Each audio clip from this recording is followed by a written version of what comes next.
I mentioned earlier, we source most of our raw materials from the Coast Province as well as from Central Kenya, but the high volumes come mainly from the Coast Province.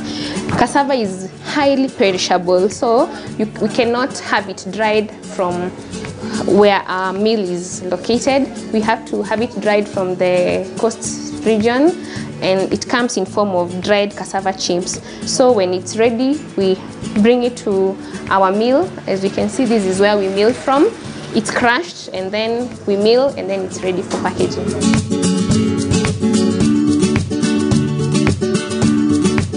So now, this is the size of the chippings we get from the fresh tubers. Then after bringing them to the mill, we crush them. From the crusher, this is now the texture. You can see the difference. Huh?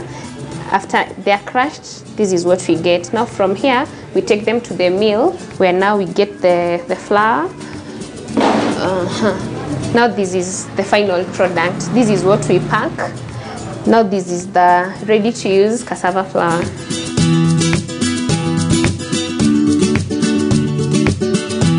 Our main goal is to, first of all, empower the woman. Secondly, provide nutritional information on some of the products that we have. Most of these products, you'll realize they used to be there a long time ago, but now we've brought them back and we want people to embrace them. Who are your main clients? Most of our clientele are patients or people going to visit patients in the hospitals, and mostly you'll find that for a sick person, the easiest thing to consume is porridge. And besides now the cassava flour, we've been talking about, that's our major product, the cassava flour. But alongside cassava flour, we found that most of our clients needed to have a blend of the cassava flour with something else. That is how we came about with these other products.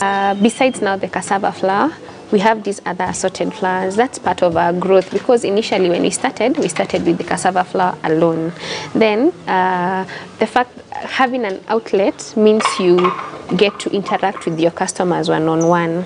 That is how these assorted flours came to being, because you'll find someone is interested in the cassava, yes, but they'd want to mix it with another product. Our clients normally are different. You'll find some in the upmarket, some are down here. So for the pricing, normally we usually give, we encourage, you can buy as the amount that you want. Because for example, you'll realize we've not branded, like the cassava flour is branded at 500 grams a kg and 2 kgs. But these other assorted flours, you come and tell us, how much do you want? Which one do you want? Some clients come with their own preference. I want a mix of maybe yellow millet, gray millet, and maybe cassava, you know. What has your experience been like, you know, having been employed at some point and now being your own boss? Do you perhaps miss, you know, just having somebody you're reporting to every day? If I was to compare my life as a hotelier and my life in agribusiness, or basically in business, they're like two different worlds.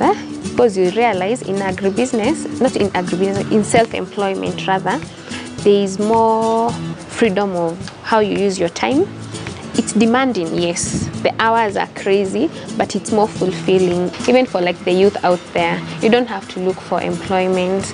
You can just, if you're passionate about something, if you found a gap somewhere, go for it. Don't hesitate. Just give it a try. What are some of the achievements you can attribute to being self-employed in your own business? Besides now the business growing, Amy's Natural individually, it has grown. Also, as a person, as Purity, I feel there has been progress also in my life. You network, you meet people, you put smiles on people's faces, and also as a person you become independent, and running a business is not easy.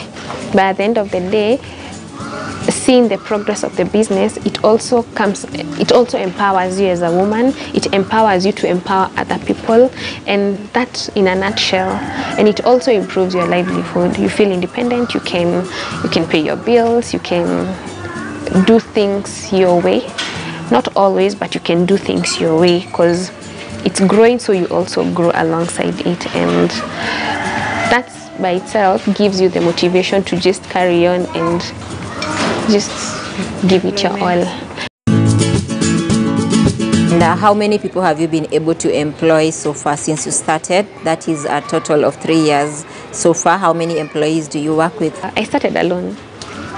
Right now we are a team of like 8 people. When you go to the ground, that's the women in the ground, we have over 100 women working with us who have farms that we have subcontracted sort of to provide us with the raw materials. So besides what you can see with all the image of the company, there's someone behind Amy's Natural, and there are so many. What message would you want to give to the young people who are watching you today? The youth out there, they have so many ideas, very, very many ideas are out there, but they are not being implemented simply because either getting there, it's a whole process by itself. Capital is also a challenge. So we'd request as the youth, I'd encourage the government to be in a position to support the youth, to support these small businesses, these enterprises, to hold their hands and just give them, enable them to have accessibility to like funds, and let those processes not be so long, because sometimes you'll go to a government agency and they want a whole lot of, and that alone discourages the youth from venturing into some of these things.